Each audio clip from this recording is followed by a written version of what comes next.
Hello, I'm Kay Brisbane with Black Power Chronicles, talking today with Dr. Acklyn Lynch, Professor Emeritus of UMBC. Dr. Lynch, how are you today? Greetings. Thank you very much. I'm fine. Good to see you here. Yes, yes. Okay, especially good to see you here, having attended your book party. Oh, yes. That was a remarkable occasion. It was wonderful. It's one of the finest occasions I had at Sankofa Books. Yes. Yes. And what I realized in reading your book is that your experiences over the years have been shaped by something that was said to you by your mother many years ago. So I want to start there with you, if you don't mind. All right. So in that recently published memoir, you write that your mother, who had a third-grade education, taught you to be responsible and to and for our extended African community. And she insisted that university education was intended to deepen your ability to resolve questions, even challenge the forces in U.S. and elsewhere that would deny Africans, wherever they are, their freedom, sovereignty, and dignity.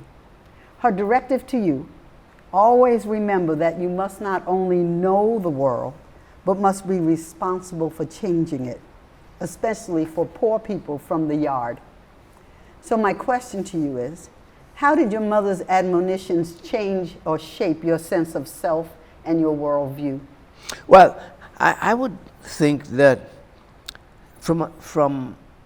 there were two dimensions to it. One was the dimension that as the first child, you had to be prepared in order to deal with this admonition, this responsibility for being, for providing either leadership or some understanding of the world that we would.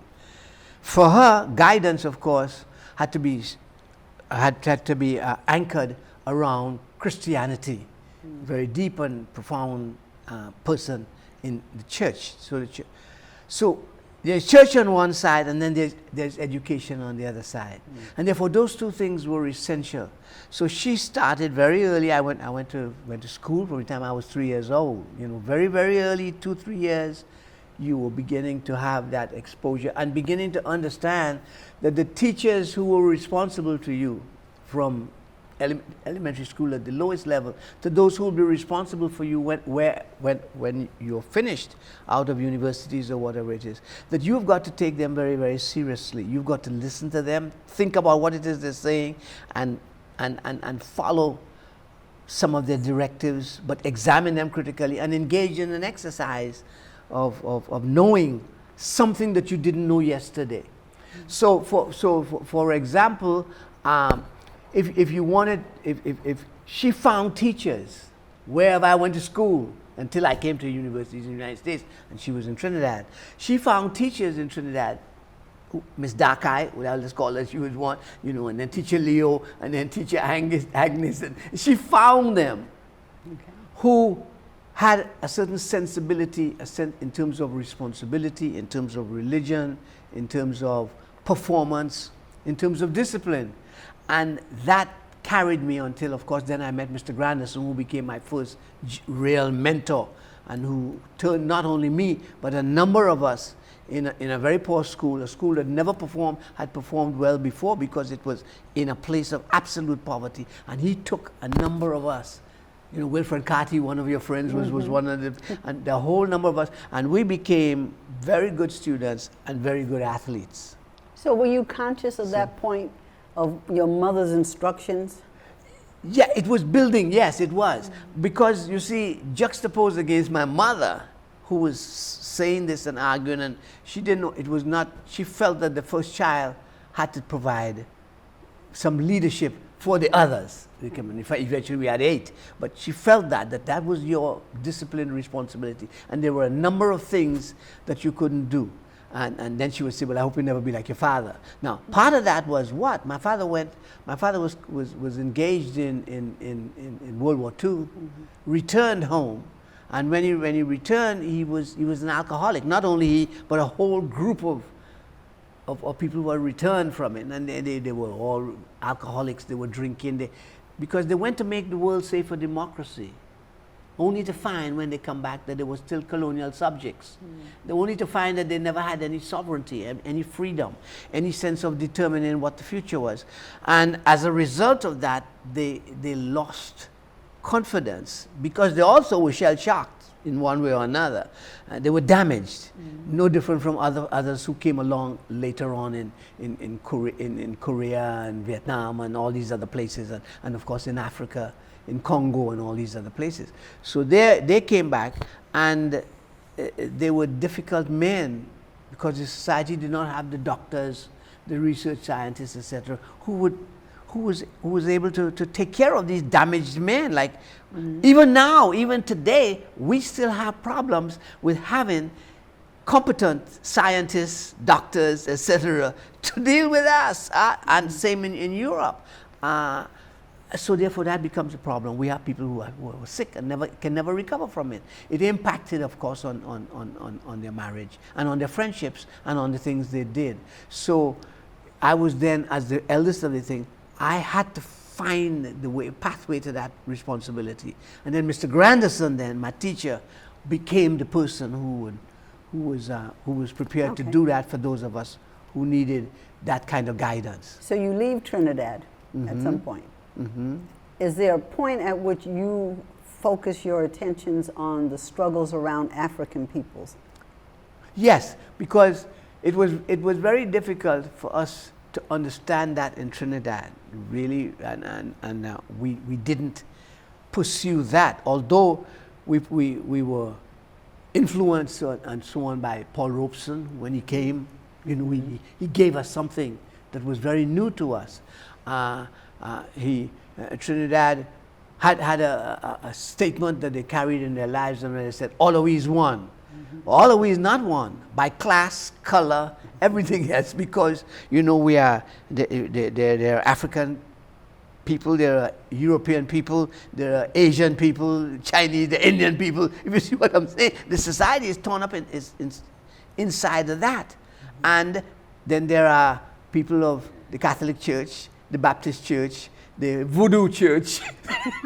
If you see what I'm saying, so you have a multiple of people from different countries, different identities in terms of color. Then you have people of different classes in terms of, you know, wealth and authority, etc. I mean, even in the military, you know, who are the top generals and who are the poorest people working in. So how do you see the difference between what you had in Trinidad and what you have once you get to the U.S.? So once that happened and I came to the U.S., it was like a boom, everything opened up, because I began to realize that we were not very much different from the United States in terms of identity, at the social, economic, psychological, and intellectual determinations that were important in our lives. That, wait a minute. And then I saw thousands of people from the Caribbean in New York. I saw them then when I came to Howard in D.C. Like, so what are we talking about? And I realized, therefore, that even though Mr. Granderson did a remarkable job, I found another Mr. Granderson here in a book by Charles Chestnut. But they were the same men, but they were in different, you know, different experiences and made different decisions with their leadership. So it is then I began to realize, but there is something similar to us.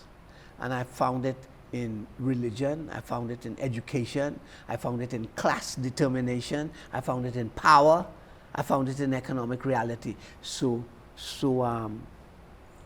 that the door was opened. The door was opened for me to see these things, and I began to think of what the simple statements my mother used to make. You know, I hope you'll never be like your father. Well, that was a very serious statement.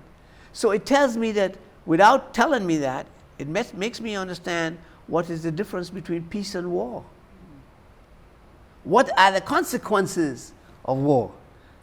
And what are the benefits of peace?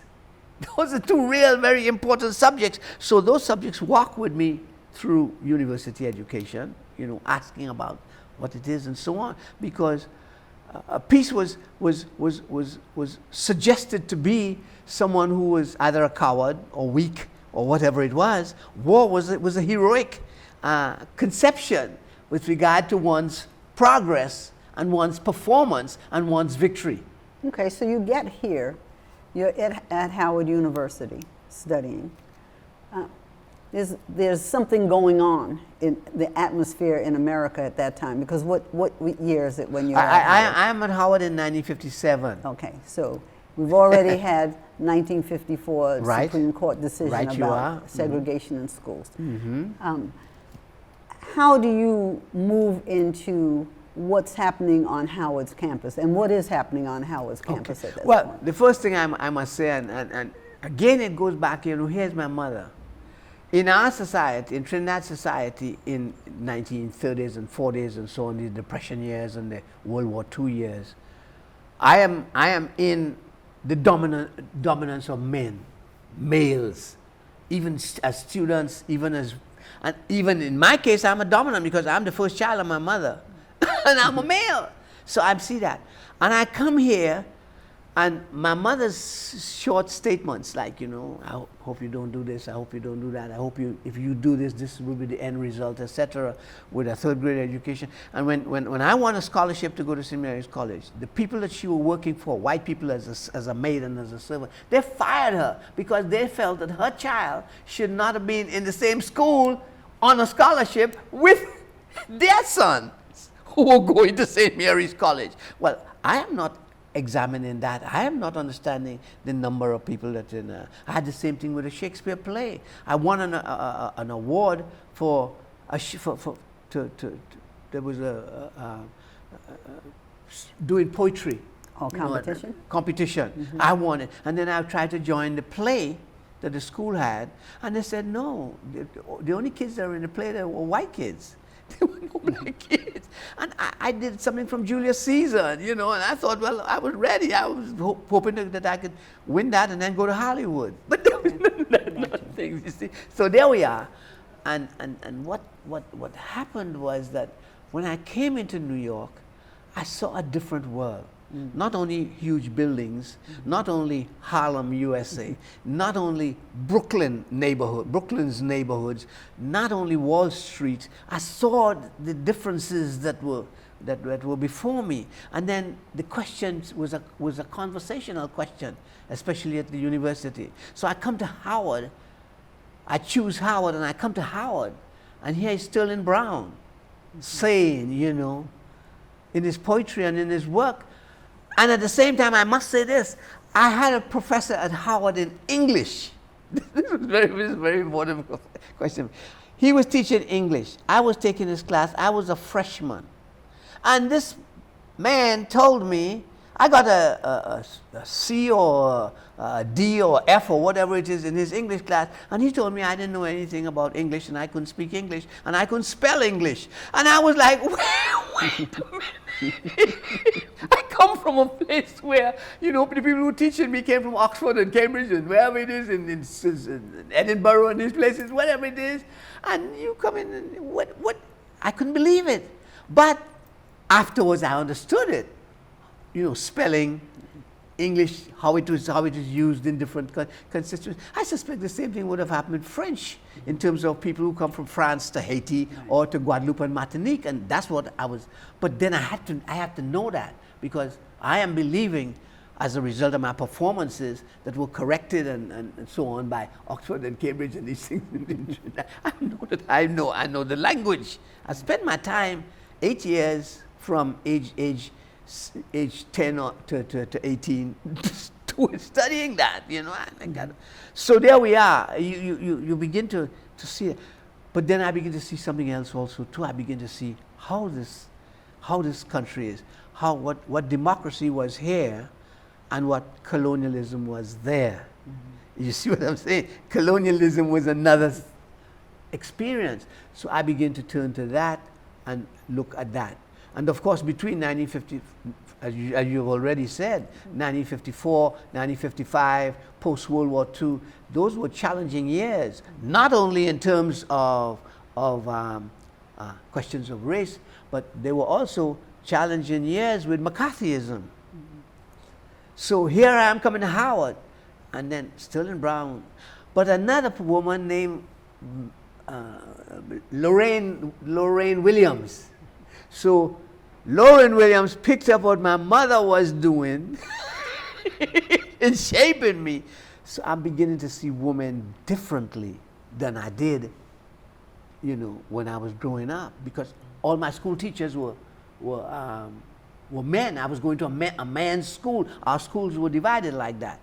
And although our private lessons were men and sisters and brothers.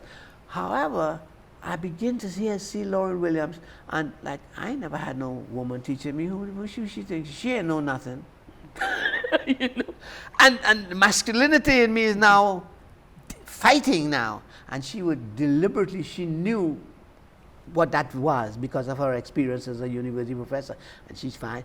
And Lorraine Williams just take me up, man, and it was beautiful. She would convince me to go to the library in order to understand or argue with her when I was in the wrong place. So I began then to have that kind of wisdom. Then at the school there are teachers like Toni Morrison and all of them who were very good. I end up in their classes. So compared with the male teachers in philosophy or in political science, here were these teachers in history and literature and all of that who were exceptional, and they pushed me into taking this thing seriously. So feminism comes out of that experience, in understanding it and studying it and reading it. I started reading lots of literature by Caribbean women, by African American women in the period 1957 to 1967. That throws me out in space. So that was one part of the struggle. The other part of the struggle is the fact that racism was a conflicting story and experience, and therefore I had to know something about it. So Sam Dorsey and all these other professors at Howard, and I did well. And then they encouraged me to apply for a scholarship, which they could have done to any other African American student or any other student in the school, and to go to Scotland on your junior year abroad and all of that. I thought I would never have gotten it because I didn't think I was even the person to go to it. I got it, and the rest then becomes history, because by going there, I go down to London, I go to Paris, I go to Madrid, I go to Rome, I go to the Olympics in Rome over that period of time and learn a hell of a lot.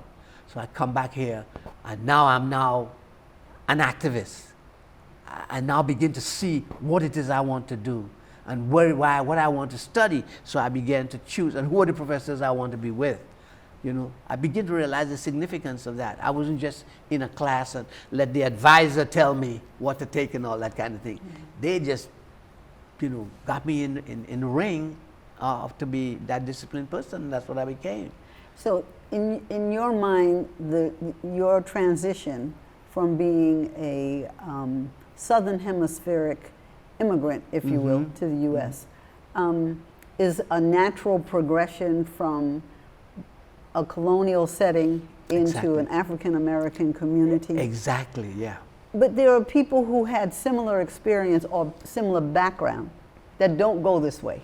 They become conservative African American speakers. Yeah. They become NAACP folk.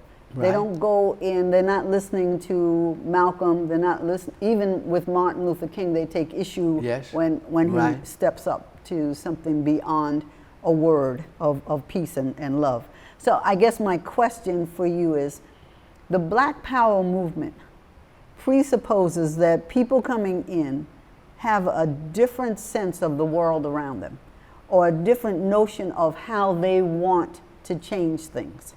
So I'd like you to speak to that a little bit in terms of how you move from a colonial mentality, which is one of subjugation, always subjugation, and then compromise, to one where you're willing to stand up and say, no, this isn't right, we're not going to take it anymore. Because what comes out of that comes from, and I'd like you to talk a little bit about Stokely Carmichael and what the thinking is there.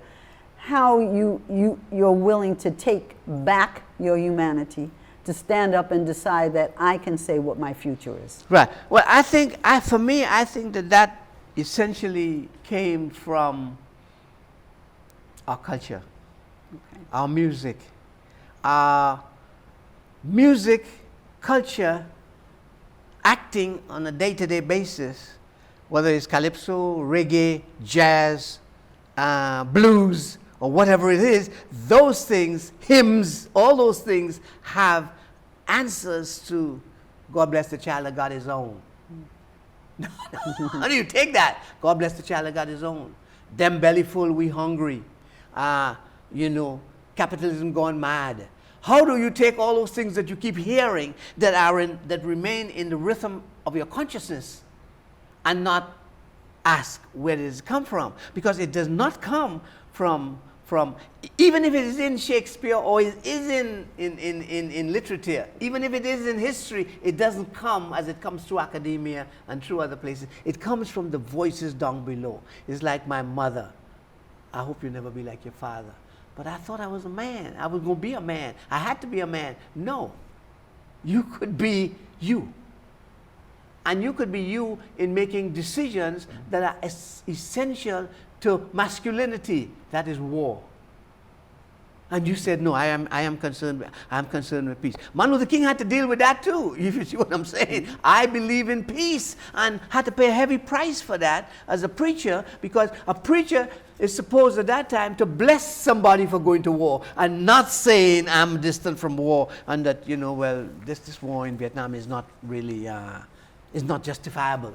If you see what I'm saying. So I am beginning to have those questions raised. I am beginning to understand that, and still clear, and others are also in the same thing. Young people of 1960, 1961, 62, etc., begin to move into that direction and to discover older people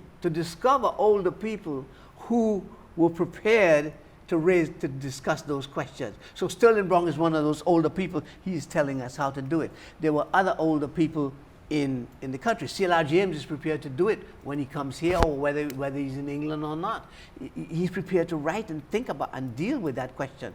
Whereas there were other people, Mr. Grandison was able to do it without, but then there are other people who says, no, I live within the framework of rugged individualism. I live in the framework of successful stories. I want to have all kinds of friends, wherever they come from, whether I know them or don't know them. I am a Christian or Islamic or whatever it is, Buddhism person. I don't have to make a distinction. But in so doing, the rugged individualism, you begin to distance yourself from your neighborhoods, from your people that you disagree with. You do not then have honest debates with them, you just dismiss them. And progress is then identified in a different kind of way. It is not identified in spirituality or artistry or whatever it is.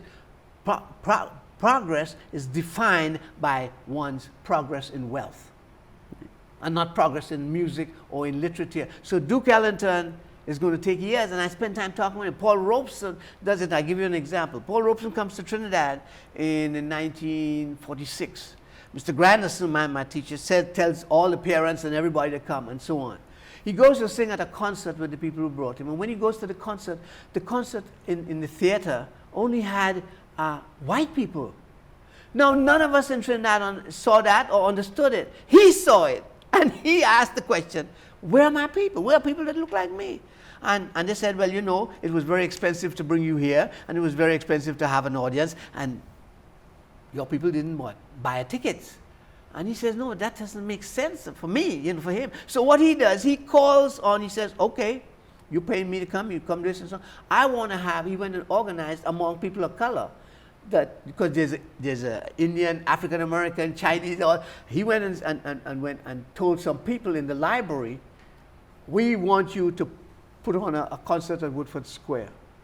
At that concert, he says it will be free, it will be out there, and I will sing. He came and he sang for 3 hours, put his hands to his ears.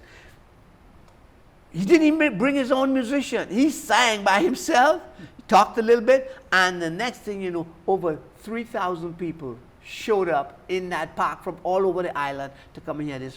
My mother took her 5 or 6 children at the time with her little, blanket and so on to put on the ground, and we went there to it, and because Mr. Granderson then insisted that we all go and the parents go, and parents came from all over the place, and we learned a hell of a lesson from Paul Robeson, and it was free, and it was as good as the one that was done in the concert hall. So I come back. I then come to the United States. I'm in New York. I'm going to Howard, and Paul Robeson always in my consciousness. I went by a church that he was in, in Harlem, and when he come out of the church, I said, Mr. Robeson, I'm from Trinidad, and I heard you sing when I was a little boy and all that kind of. He says, oh, come and go to my home. He just grabbed me, took me to his home, and the rest was history. I ended up knowing his children, because I was young and they were young, and I ended up knowing a lot about who this man was that came and did that, because nobody had ever done that. So the interpersonal relationships are mainly what is informing you. What about the Pan-African Congresses? Well, no, the Pan-African Congresses in the 50s and 50s and 60s and so on. Are in a different dimension. Let me explain what that was. In the 50s, Du Bois came to Howard to speak. Only 30 students showed up. They didn't know who he was. They didn't care who he was. In the meantime, people like myself in school, we studying Garvey, we studying Du Bois, we studying all these kinds of things that we didn't know anything about, because Sterling Brown and all these other professors are bringing them to us and helping us to understand that. And we're doing well in school, and we're working and all of that, and therefore we helping people, buy shoes and all that kind of stuff. We're becoming different kinds of people. We're driving taxis and whatever it is, and we're talking with people. So when we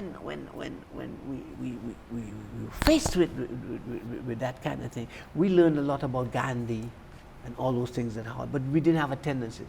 So Du Bois came and make a speech, and I asked him a question, and I'll never forget that. And I said, well, tell me, Dr. Du Bois, one of the things in your life that you thought that you wish you had done, and you see, and he answered within, milliseconds. He quickly said, he says, I wish I had understood Marcus Garvey. I didn't understand him, and therefore I made lots of mistakes. And he was like, what? And and from there now, I'm going back to look at Garvey, because I'm celebrating Du Bois. He is the great scholar. He is the great thinker. And he said, I missed that. I didn't understand him at all. So that meant that I have a new responsibility as a student who's going to deal with academia.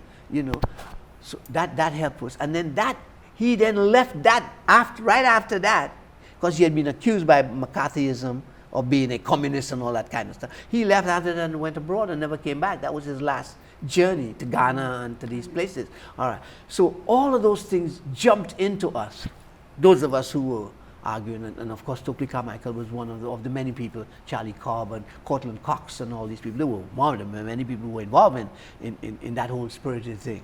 And as a result of that, I, down in the 60s, joined the Congress of Racial Equality. That's where I went. Other people went to SNCC. I didn't go to SNCC, I went to Cotton. And we began to have lots of conversations and understanding with each other. As a result of that then, came the opportunities in the late 60s of going abroad to Algeria, because we read Fanon, we were studying Fanon, and therefore we want to go to Algeria to understand what it is Fanon is talking about. We want to go to Ghana to understand what Du Bois is talking about. And so by 1967, 68, 69, we begin to stretch out from being just students to being international people. The Vietnamese War is, Dr. King is saying this thing is wrong, we must not do. So we began to have the privilege in the 60s of those kinds of experiences, and a number of academic students in 1960, 61, 62, etc., joined with a number of academic activists who had left.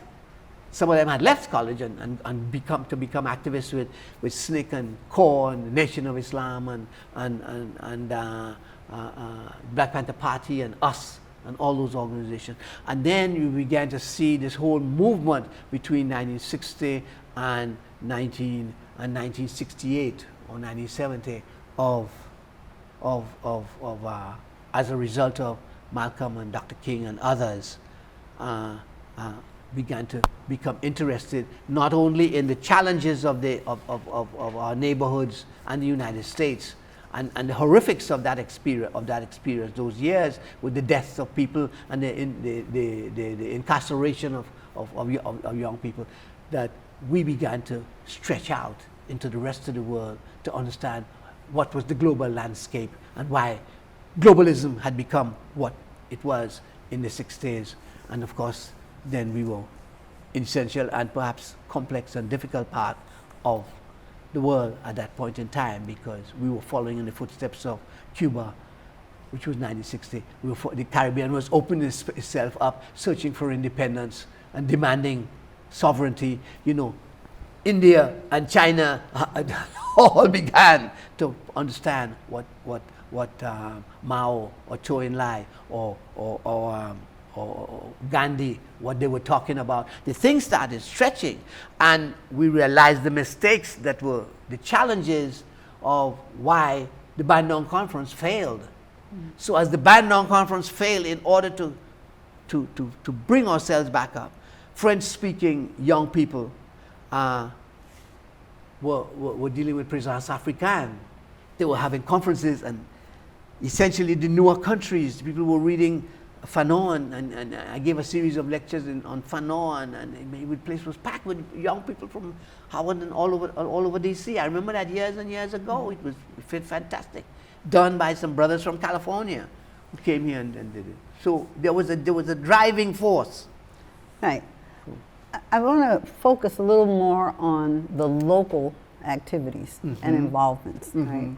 Apparently, some of the organizations were more prominent here. So Yes. SNCC being one of them. SNCC was one. Yes. Right. Right. So, and in regard to that, most, from my understanding of it, I'm not from here. I wasn't here at the time. But You're a New Yorker. that's right. Go ahead.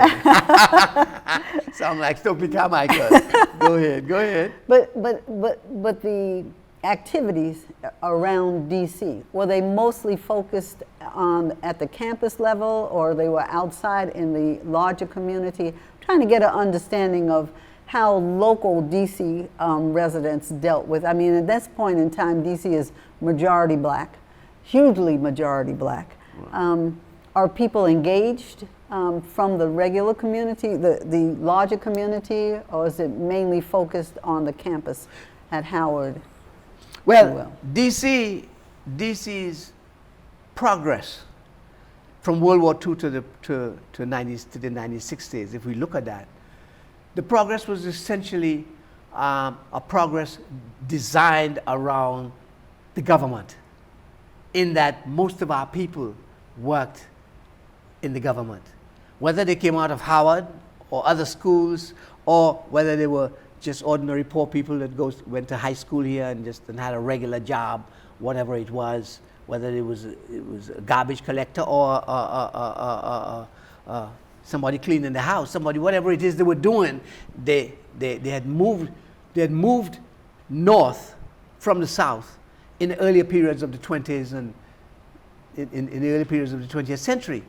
So here they were, and here is Howard University, and here we have come through World War II, and here we have come through the Supreme Court decision on education, and therefore here we have a black university, here we have Eastern High School, here we have high schools that have aspirations with good teachers in them. So Dunbar. DC, you see what I'm saying? So DC in the period 1950 to 1960 was a place that was extending itself. Here we have people who have returned from World War II and are here. So you have ROTC and all this kind of thing. We made part of the government, and the government is now trying to find some way of changing. You know, Robeson and all these other people I'm talking about, and the singers and the jazz musicians are coming through here. So DC is getting this voice. You see what I'm saying? The writers, the Sterling Brown. See, before that, people went to New York, they went to Chicago, they went to New Orleans, they went to those other places. But now, they went to Cleveland. Now they're coming to DC because DC is the political landscape of the moment. And they're moving in here, the children are going to schools, and there's a possibility of a Howard University. Later on it becomes University of the District of Columbia, but there is a possibility. We weren't getting into the schools like Georgetown and George Washington. We didn't come here for that. We came here to go to Howard and see how would that landscape impact on us. Well, the more that happened, and the more we were learning from the global matrix, where foreign students from the Caribbean are coming to Howard. They're not going to Harvard, they're not going to Yale, they're not going, if they're going in small numbers, if you see what I mean, 1 or 2 or whatever it is. They're not going in large numbers. They're not going to the private schools, to Georgetown and George Washington, they're not going to any of those things. But so they come to Howard. And Howard begins to have a distinction of 2 sets of people coming to Howard with aspirations based on their parents, whether they're coming from California, whether they're coming from New Orleans, from Louisiana, or whether they're coming from Pennsylvania or New York. What are the 2 things that they have? One, how do you prepare yourself to be successful in American society, where integration is a primary discussion in the dialogue of government? So they're saying, okay, I'm sending my child here. I want my child to get a university degree. Same with the people from the Caribbean and Africa. They're coming here because this is what it is. All right. At that time, that was the best place to go. Of course, I'm not denying Hampton and other schools, but I'm talking about the capital as a place to live and go to school and do well. Howard had that reputation, particularly with what was the name of the president of Howard? I mean, he was a good marketing person. He was known globally. I get his name just now. But anyhow, he was very aggressive. All right, that was one. Secondly, Howard had tied itself up not only in the legal struggle for schools to be opened up and to deal with civilization. It was not only Du Bois and Robeson and the other teachers, Mordecai Johnson. That's what I was talking about. There were a number of people, and it wasn't Dr. King and that, because they were young people. We're talking about the early 50s and the early 60s. And as the world was changing, people came to DC because they felt secure with a government job. So as it increased, it also increased in the aspirations of what a government job. If I have a government job, and if I'm living in Northeast or Northwest, then I have a chance. And my child comes out with a university degree of a school, like I have a chance of what? Of being leadership, or providing leadership in the future. That's what it is. All right. So DC took a different, more and more different people coming into it between 1948 and 1958. In those 10 years, you see an increasing population. And it was even people, the young people particularly, that came from New York and New Jersey and Pennsylvania to Howard. That's where they were going to go. I mean, Amiri Baraka was not the only one, a whole lot of them. All right. At the same time, the music that is being played, this thing called jazz, this thing called gospel, this thing called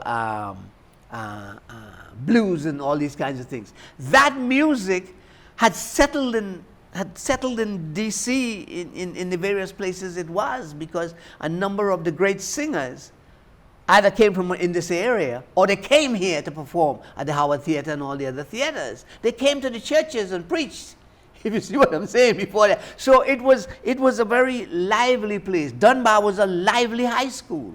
And we could call many others, other high schools here, that were lovely high schools, who were playing not only good sports, but also had good music, also had Miles and Max and all of them were coming to DC. So, yes, I wasn't living in New York, which was because, again, New York had its own constituencies from the Caribbean and Africa, as well as from the South. But DC now, here, and Baltimore was just around the corner, was easy for people to come to live in this area. So does it change between the population change 1958 and 1965? Yes, okay. Yes, because 1958 to 1965 now comes the radical presence of asking questions. Why? What it is? What is going on in Mississippi?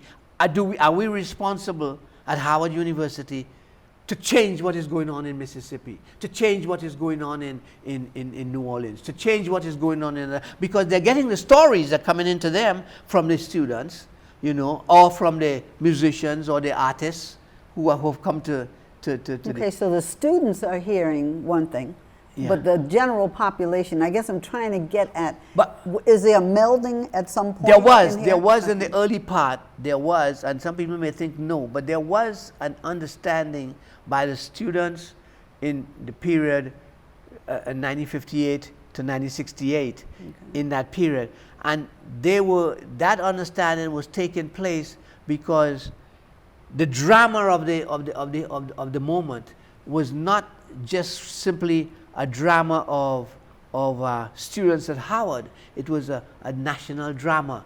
The death of Kennedy, the death of the other Kennedy, the death of Martin Luther King, the death of Malcolm, the death of people began to activate others who were not in the movement at the time, to understand at least that the movement was essential to what the death of Lumumba. There were too many important people who were trapped. The incarceration of many people, whether it was in California or whether it was here, in that period, were increasing. So I go to see George Jackson's mother, and she's talking to me in that period and say, Acklyn, what has happened to us? And she's pointing it out to me because she got two sons in prison from 1962, who were in prison from a young age, if you see what I'm saying, because they were activists. Activists were paying a price at the time. Some of them got out, like Stokely and Rapp and all of them, but some of them didn't get out, depending upon the organization they were in. The organization were in multiple forms. You know, there was us, there was the Black Panther Party, there was SNCC, there was SCLC, there was NAACP, there was CORE. I mean, we're talking about 9 or 10 different organizations on the landscape, and therefore the debates deepened between 1958 and 1968. Okay, so and the responsibilities from the leadership also deepened.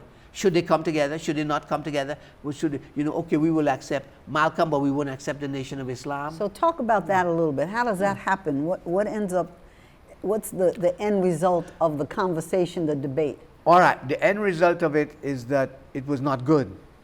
The end result after 1970, 72 was that they began to what?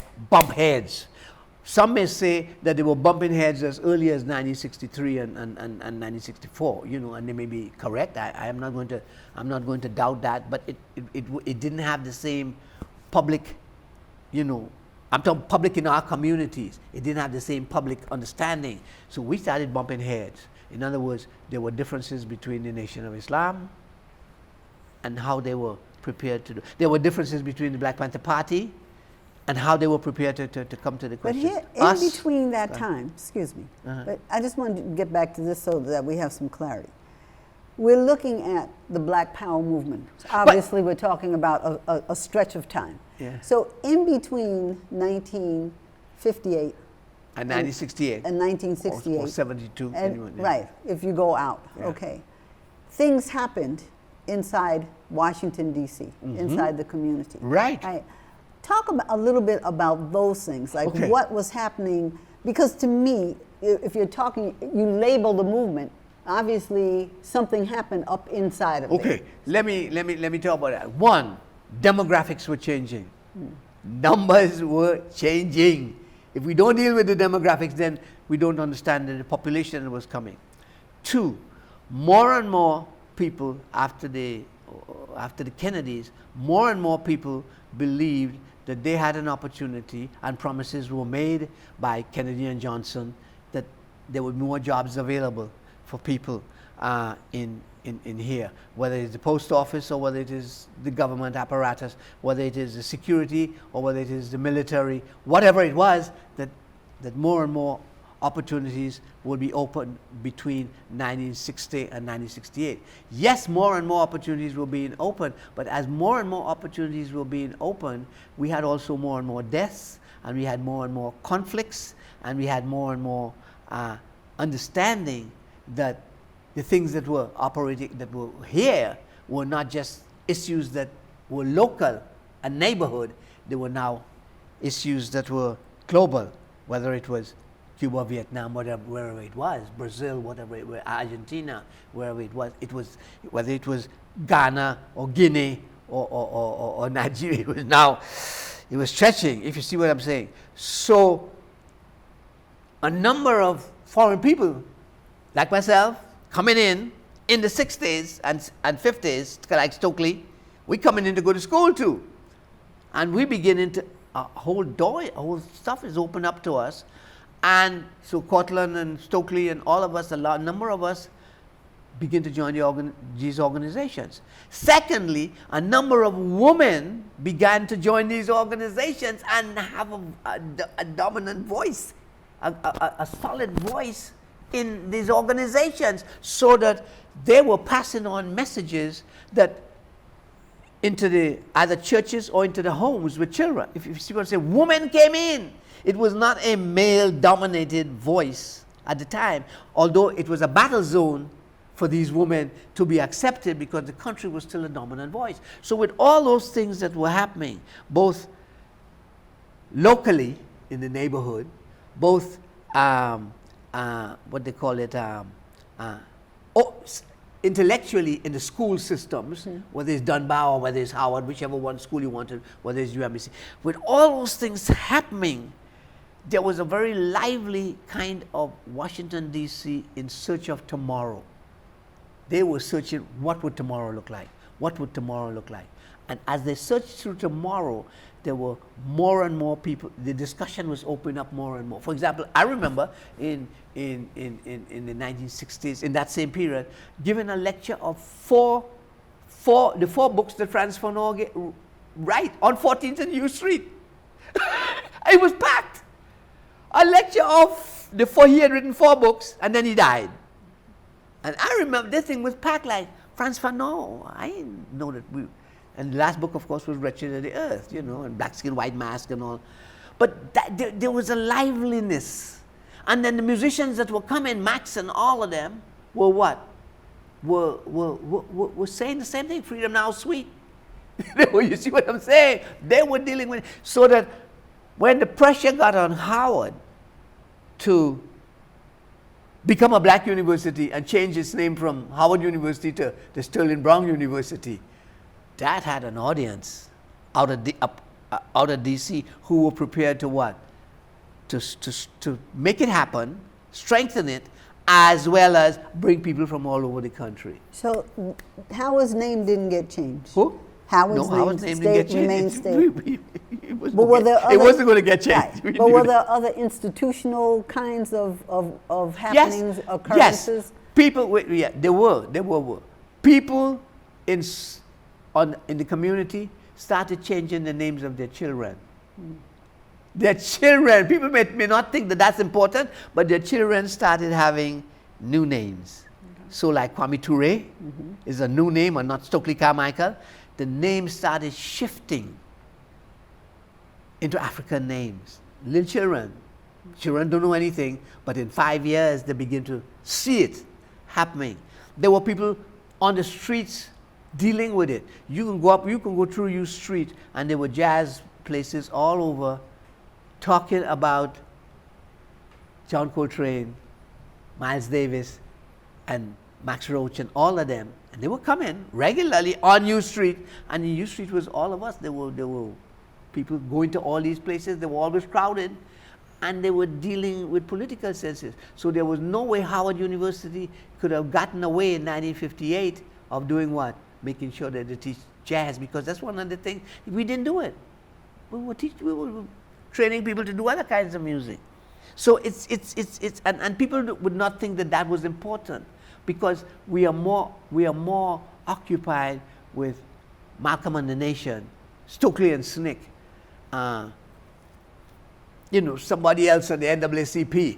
But these organizations produced some things. They did. In particular. I mean, I understand. They produce legal decisions. Okay. They produce academic decisions. They were active without claiming to be active, because to claim to be active was dangerous. You see what I'm saying? If you not claim, we don't want to bring Malcolm to Howard. Let's talk a little bit more about the institutional, if you will, accomplishments of the various organizations that were here. I'm particularly interested in what SNCC may have been able to accomplish, even if it's in concert with others, because obviously the Black Power movement was one that incorporated the whole community. Right. So can you talk about that a little bit? Well, I'm saying earlier that the transformation of Washington, D.C., with regard to the population that was coming in, and the idea that if you can do effective work in D.C., it would have a national, experience, because at that time we were separated out into national identities. So, SNCC here, and Black Panther Party there, and CORE there, and the Nation of Islam there. People were located, although some of them were national, but they were still located, in certain cities. They were known by the cities: Los Angeles, Chicago, New Orleans, Atlanta.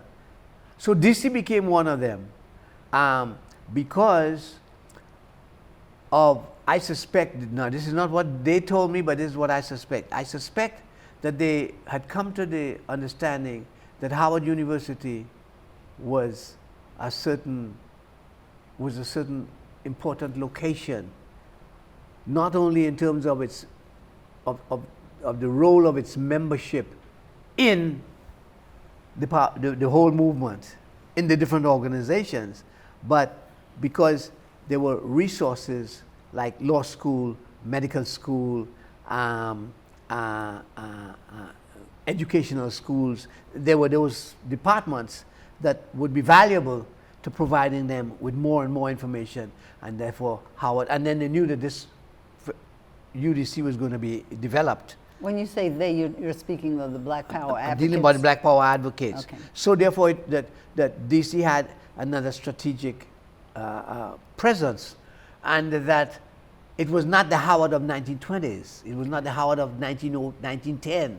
It was now a new kind of Howard University. New students were in here, and they needed an infrastructure that would have provided them with the resources of conversations, or resources of medical treatment, or resources of everything. So a number of people. Atlanta is now very much like that. There are a lot of activists, because they are confident of the educational systems and the technical systems that will be easily accessible to them, if you see what I'm saying. Yeah. So you're not going to have it in Charlottesville.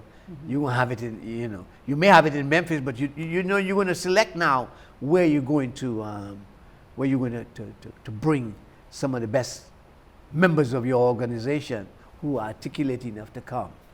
All right. So Howard University had that. But then people like Marion and others also agreed with that. And it was obvious that DC was going to have a mayor. It was obvious that DC was going to have a government for itself, that all of that was coming, because all of that was part of the argument for integration. The argument for integration was suggesting that not only it would be Wall Street, or not only would it be Harvard, or not only would it be Hollywood, or not only would it be New Orleans, but DC would give evidence to that. And but DC had already had a certain name here. You see what I'm saying? So therefore you had to begin to find a political landscape in DC. And the mayor of DC, and they got the guy, what was his name? His name was Washington or something like that? Washington, Walter Washington. Walter Washington. They got Walter Washington to do it.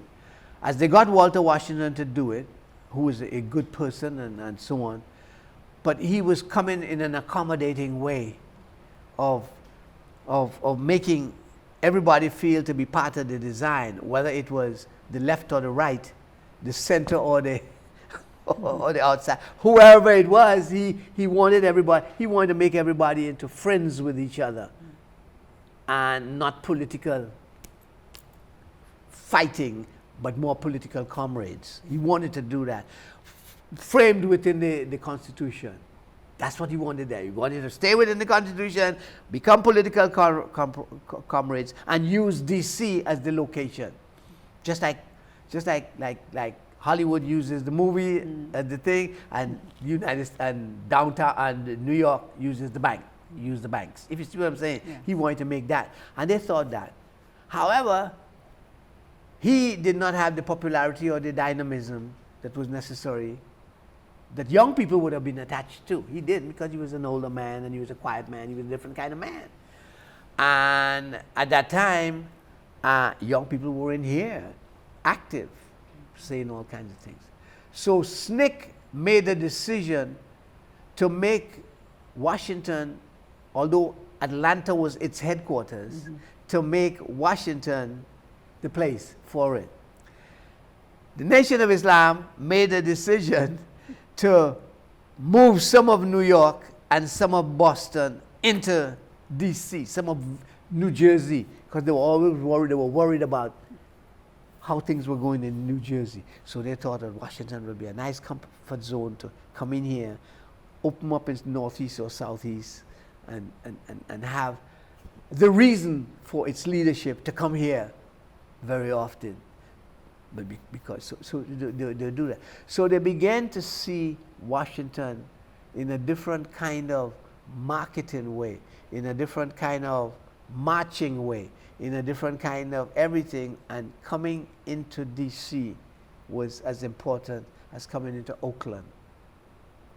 You see, they didn't go into the capital of California because it wasn't. Nothing's happening in Sacramento. Exactly. so they were looking at that.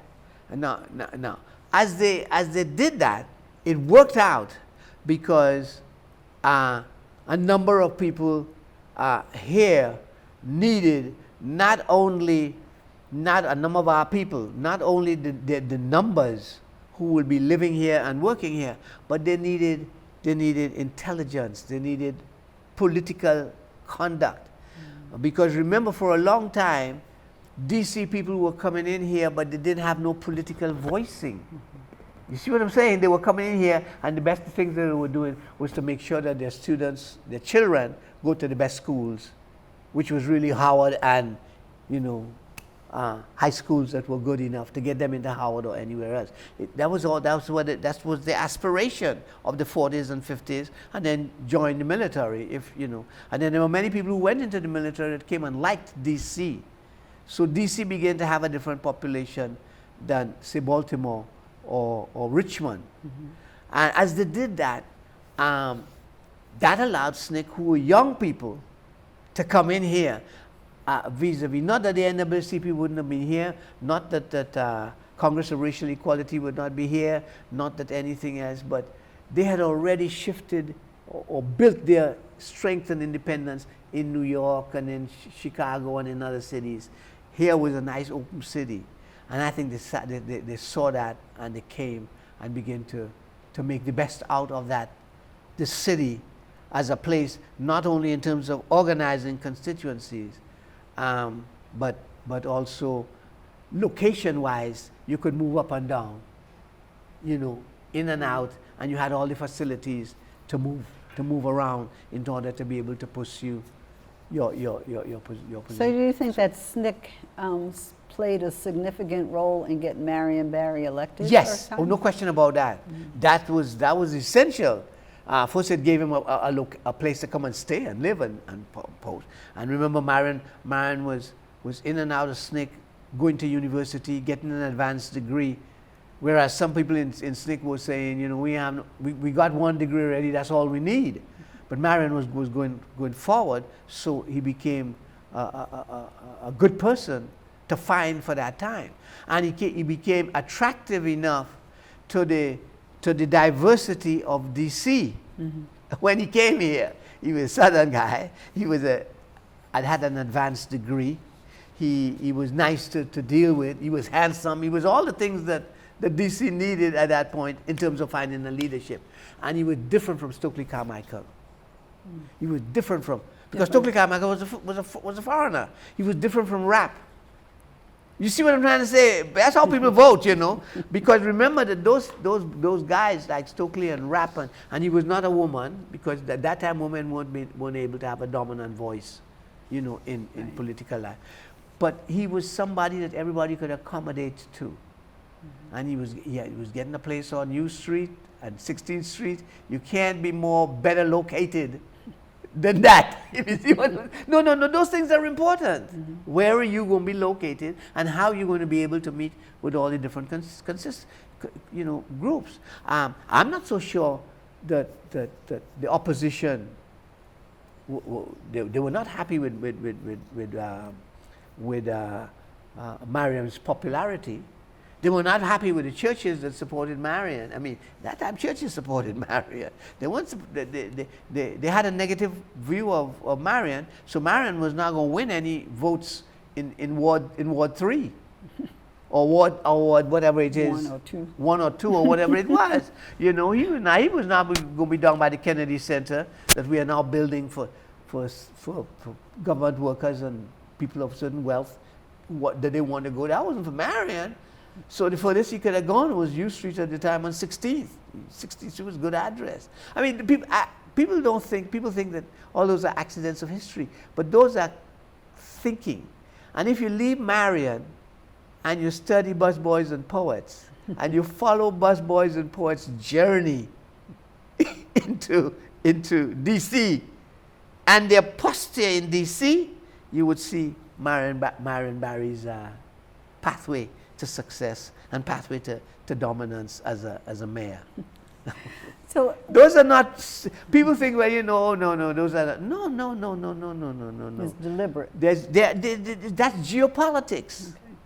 You find the distinct places and so on. If Marion, he lived in Southeast and Northeast, and he had his office in 16th and U. Perfect decision. But you don't get credit for that. Well, damn well, how do you think political leaders, including presidents, there are about 6 or 8 presidents who live in the same neighborhood after they finish the White House? That's not an accident of history. That's real. Including Barack Obama. Go and see. I thought that had more to do with parking. No, it has nothing to do with parking at all. It has to do with visuality. How do people see you as you walk through the spaces and they look at you? Right. It's a success story of any business. So when we started talking, we began with your early education. Mm-hmm. You go through the whole process. You make the transition from being a colonial, if you will, to a world citizen. Uh-huh. Get involved in almost a natural kind of transgression into world politics, but locally dealing with the issues here. Mm-hmm. And we can end up, from what I can see, right back at education, wherein with the leadership of SNCC, there's the whole development around Nation House. I'm going to talk about that a little bit. What it was, what you think came out of it, what the legacy is at this point. Well, and let me say just something before I get to that. I'm not going to take long, but we've got to understand that 1950 to 1970 were critical years of international politics and global expansion. They were very, very, very important years. And therefore, SNCC, Howard, and all these other institutions, Georgetown, all these institutions expanded American U. They extended themselves with regard to what they would do. They weren't interested in you being a doctor alone or a lawyer alone and so on. But Johns Hopkins came and had his school here. These places were looking at Washington as a strategic place for dealing with foreign policy and for dealing with effective control in the global landscape. Because because those were responsibilities of the governmental apparatus. And therefore, here it was happening. So DC took on a different place than New York, and a different place from Pennsylvania, and a different place from Los Angeles, and a different place from San Francisco, and a different place from New Orleans.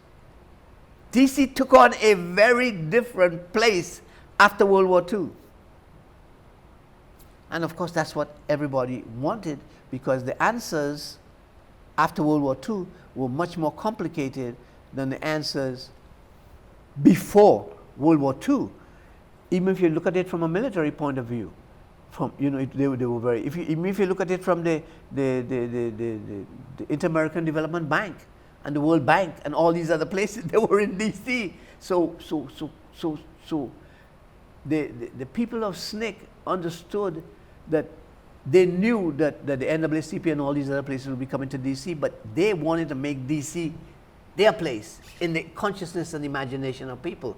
That theirs was that they want to get here. So that's it. Now, once they got here, and they got here early with Cortland and all these very, very bright people, Ivanhoe Donaldson, all these top of the line people, and they got in here. They were people who had the skill set of talking with all the different constituencies in D.C.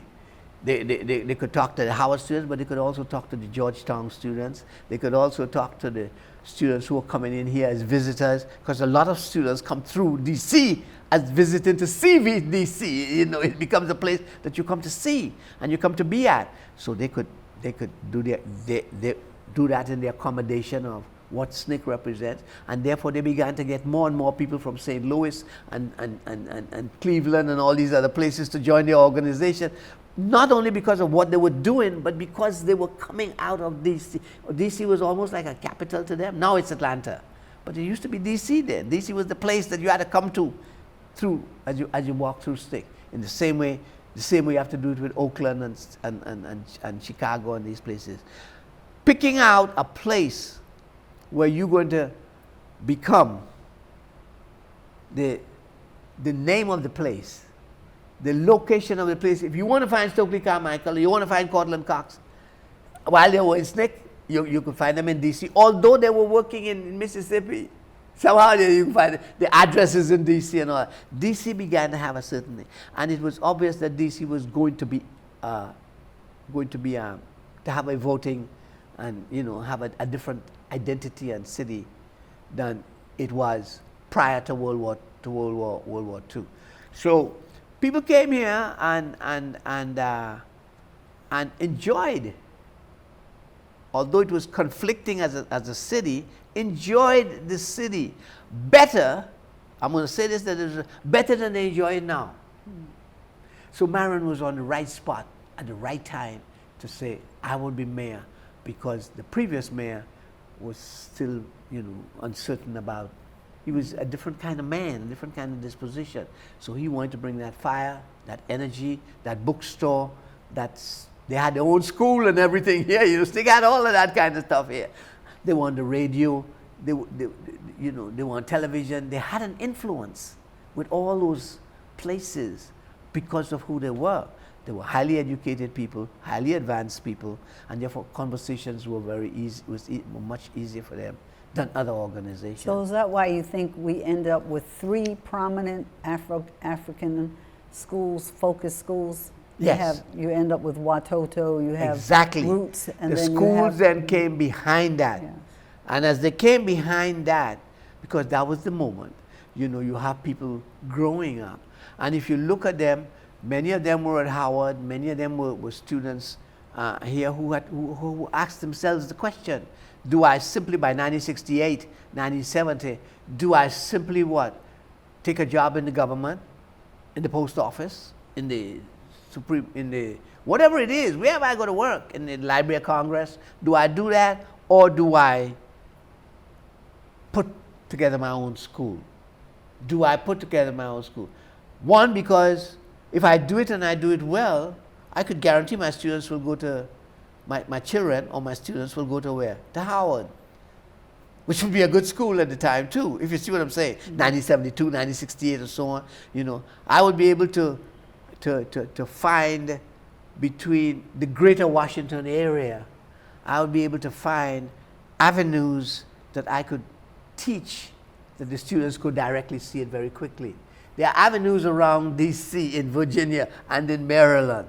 Whether we go from Baltimore to Richmond and we look into all those avenues, both rural and city, that still retain a lot of our history. And therefore my children will get that. And the children in my school will get those kinds of things. That's what in the beginning we thought that we would do, that the education would change, and that what we couldn't do at Howard, they could do, those children will get it close and good enough so that one day they would be able to execute it and would have this status to execute it. What are they executing? What do you mean by executing? Greater awareness of the world? Yes. Of the real better world? Of the real world. But it didn't happen. It didn't happen because you have to concentrate on young children very early, between 3 and 13, in terms of the present belief structure of the society and what that represents. What is the greatness of America? What is America thought about to be as a place? And then the reality of also going to Africa, the reality of going around the world and meeting, you know, people and so on, so that you could understand Frantz Fanon. I mean, if you could go around the world, then you could understand Frantz Fanon better. You're not reading him in the school, and you can't find him because he's not in Southeast. If you see what I'm saying, you know. So you want to be able to do that. I mean, I went to a thing recently where 8 or 10 young black men are going to South Africa by a brother who put together a program, who come out of the same Howard and the same idea and got some money, and they're going to South Africa to see South Africa. He did it last year with his sisters. Well, those are good things. Those are very good things to get them to go see, because you can't know it until you see it. And the same way that I get transformed by New York, coming to New York from Trinidad, they will understand it. My granddaughter just comes back from South Africa, and it opened her mind. So how do they fail? So, huh? How are you saying these institutions fail? Who's that? Okay, they failed because the leadership that came into these institutions, leadership was where I think the biggest problem was. The leadership did not understand or was not dealing with the dream sequence of the members of the organization. The leadership was concerned with their self-progress. That's what it was. They wanted to be the number one person. They wanted to go in a certain direction, and it was their part. So it's one thing if I become a mayor, but when I become a mayor, I'm not the person that I was when I was in SNCC. When I become mayor, when I become the CEO of Chaseman Bank, I'm not the person who was manager at the bank in Trinidad or in Brazil or in Paris. If you see what I'm saying, I'm a different person then. I'm a whole different person then. And I think that they lost it along the way because they were so pressured with a lot of work and responsibilities and decisions, and people were bumping heads with each other, that they did not have time to provide the clarity for what their leadership should have represented. But yet, some of these schools, and this is in closing, and I thank you for your wonderful thoughts about it and focus on the notion of Africans living wherever, but now we're in America. So Africans in America changed radically in the 60s and 70s, specifically because of these organizations that said things but also did things. So that those institutions that you're talking about, where ultimately maybe they didn't achieve the whole dream, at least 2 of them are still in existence. And what it seems to me that comes from that is students coming out of there have a different sense of who they are, notwithstanding anything that they hear outside, because they are so young when they get there. When they come out, they have a notion that I think you had when you came here. Your mother said to you, this is what I expect of you. Mm-hmm. And you reached and exceeded those expectations, mm-hmm. I believe. Right. And I think that these schools were incubators in a way to produce what will become, we believe, mm-hmm. Our future for mm-hmm. our community. Do you agree with that? Does yes, that I make agree sense with to you? that. Okay. I agree with that. All right. But the point is that while they were doing that, the challenge of leadership is the emergency of success. Mm. So you find people who want to be successful with what they're doing, and they are offered a choice of either being that teacher at Sankofa or wherever, or working at Sankofa or whatever it is, or being a lawyer out of Georgetown. And they came and found some of them and recruited them and gave them jobs. You see what I'm saying? And they had to make that choice. Well, do I really take on the...